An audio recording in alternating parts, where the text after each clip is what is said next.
आपण पाहत आहात सत्यदर्शन न्यूज। नाराज धैर्यशील मोहिते पाटील अपक्ष लढणार। माढा मतदारसंघातच महायुतीमध्येच राजकीय राडा झाल्याने पाहायला मिळत आहे। भाजपकडून रणजित नाईक निंबाळकरांना यंदाही उमेदवारी जाहीर झाल्याने महायुतीतील नेत्यांमध्ये नाराजी पाहायला मिळते।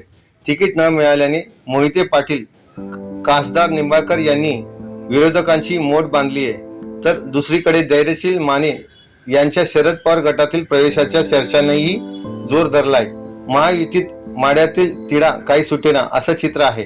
ज्या मोहितेंच्या जोरावर मागच्या वेळी रणजितसिंह निंबाळकर माढ्यातून विजयी झालेत, त्यांनाच डावलून पुन्हा रणजितसिंह यांना तिकीट मिळाल्याने माळशिरसचे मोहिते नाराज आहेत। विजयसिंह मोहिते पाटील यांचे पुतणे धैर्यशील मोहिते पाटील यंदा भाजपकडून इच्छुक, मात्र तिकीट न मिळाल्याने नाराज धैर्यशील मोहिते पाटील अपक्ष लढणार असा चर्चा रंगत आहे।